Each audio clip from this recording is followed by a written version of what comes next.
Students देखिए example 2 हमसे क्या कह रहा है, बिल्कुल सिंपल है, ध्यान से देखना।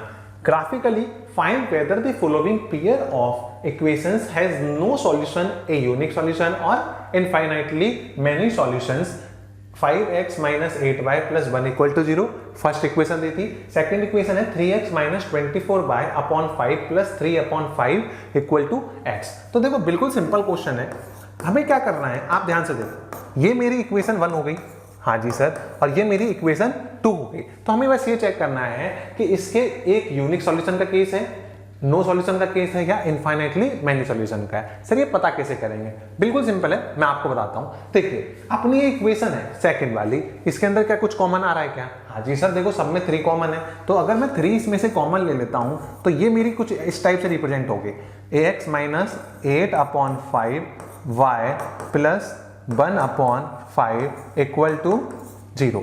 क्लियर है क्या? हाँ जी सर। 3 भैया को मैं नीचे भेज दूं, हाँ जी सर। तो ये क्या बना मेरा, ये बना कुछ इस टाइप से, x - 8/5y + 1/5 = 0। क्या यही होगा क्या? हाँ जी सर। अगर मैं इसमें से 1/5 को भी अगर कॉमन लूं तो यहां पर तो क्या बनेगा, एलसीएम 5 आ जाएगा। Yes sir. तो ये बन जाएगा मेरा 5x - 40y प्लस का, सॉरी 40y नहीं बनेगा, क्योंकि अगर आप ध्यान से देखोगे तो यहां तो पहले से एलसीएम कितना है सर, यहां पहले से 5 है, तो ये क्या बनेगा 8y प्लस का 1 = 0। बाहर कॉमन क्या आ गया सर, बाहर कॉमन आया था मेरा 1/5, इधर की साइड 0 है, यहां ब्रैकेट लगा दो आप, ठीक है, ये ब्रैकेट नहीं है, तो ये 5 उधर जाएगा मेरा। तो ये मेरी इक्वेशन क्या बनेगी सर, 5x - 8y प्लस का 1 = 0। क्लियर? Yes sir. अब एक चीज देखो ध्यान से, वो क्या है कि सर ये तो मेरी फर्स्ट इक्वेशन के जैसी ही इक्वेशन नंबर 3 आ गई। हाँ जी सर, ये बात तो सही है। तो आप इसको डायरेक्ट भी आंसर लिख सकते हो, नहीं तो मैं आपको एक और तरीका बताता हूं। मेरी a1 की वैल्यू 5 है, b1 की वैल्यू मेरी कितनी है 8 है, एंड c1 की वैल्यू कितनी है सर 1 है। a2 की वैल्यू 5 है, b2 की वैल्यू मेरी 8 है, एंड c2 की वैल्यू कितनी है सर 1 है। क्लियर है क्या?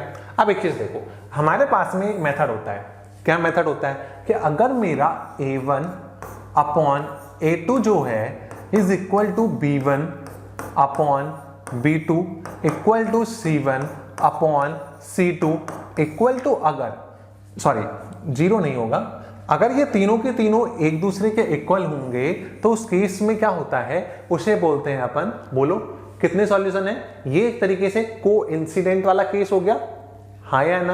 और कोइंसिडेंट का मतलब क्या हो गया कि जिसके पास में इनफाइनाइटली मैनी सॉल्यूशंस। कि इन शॉर्ट मैं कहूं कि मेरी एक लाइन ये है और जो सेकंड लाइन है वो भी मेरी क्या है, इसी पे ही लाई करती है। तो आप देखो इसमें कुछ डिफरेंस दिख रहा है क्या आपको? नहीं सर, ये तो एक तरह लग रहा है पहले वाली लाइन ही है, तो बस यही है। तो कितने कॉमन पॉइंट होंगे? देखो अगर ये एक दूसरे को ऐसे इंटरसेक्ट करते तो कॉमन पॉइंट कितना होता सर 1 होता।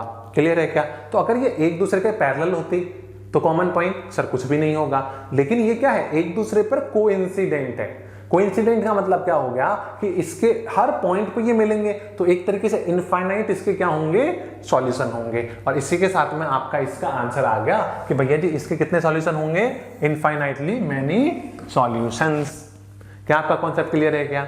आई होप कॉन्सेप्ट क्लियर होगा। फिर भी कोई डाउट होता है तो कमेंट करके पूछ लेना। मिलते हैं नेक्स्ट वीडियो में, तब तक के लिए धन्यवाद। जय हिंद।